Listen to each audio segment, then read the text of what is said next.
Factor নহয়, কংগ্ৰেছৰ factor নহয়। 2 লাখতকৈ বেছি ডিফাৰেঞ্চত আমি জিকিব। 2 লাখতকৈ বেছি। আমাৰ BPF দলৰ প্ৰাৰ্থী দুৰ্গা দাস বড়ো ডাঙৰীয়া আজি মনোনয়ন পত্ৰ দাখিল কৰিব। আমাৰ লগত আছে ইয়াৰ ইউটিউবৰ MLA আমাৰ মজিবুৰ ৰহমান ডাঙৰীয়া, সি মানে আমাক ছাপৰ্ট কৰিছে ইয়াৰ ইউটিউবৰ। আৰু আমাৰ লগত আছে কেণ্ডিডেট দুৰ্গা দাস বড়ো ডাঙৰীয়াও আছে আৰু চৰণ বড়ো ডাঙৰীয়া আছে। অন্ততে আমি টোটেল 6জন আমাক এণ্ট্ৰি দিছে। আমি এতিয়া মনোনয়ন পত্ৰ দাখিল কৰিম বাছ। কিমান ভোটৰ আশা কৰিছে ছাৰ এবাৰ? 2 লাখতকৈ বেছি ডিফাৰেঞ্চত আমি জিকিব।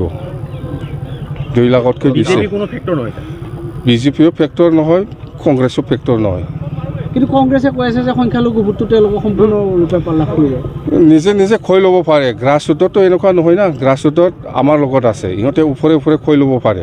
কথা এইটোৱে।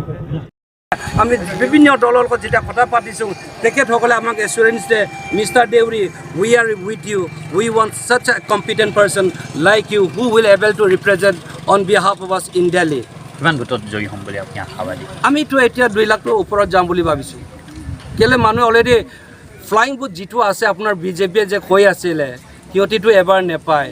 তেখেতসকলৰ কেণ্ডিডেট আগতে কৈছিলে, আমাৰ MP ডাঙৰীয়া এক্স MP মিষ্টাৰ দাসে কৈছিলে, যিকে বানক এটা শব্দ এটা ইউজ কৰিছিলে, সেইটো সত্য হ'লে মই কি ক'ম, সত্য কথাটো ক'বই লাগিব। তেখেতে কৈছিলে MG বানুক বুঢ়া গৰু নে কি বুলি শুনিছিলোঁ।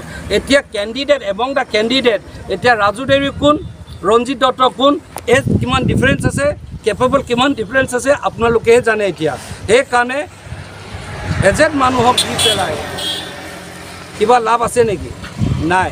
ৰঞ্জিত দত্তই কৈছে যে শোণিতপুৰ লোকসভা সমষ্টিত 9জনকৈ আমাৰ বিধায়ক আছে, বিধায়কে মোক সহায় কৰিব, বিধায়কৰ মাজত কম্পিটিশ্যন, বিৰোধী দল ইয়াত শূন্য।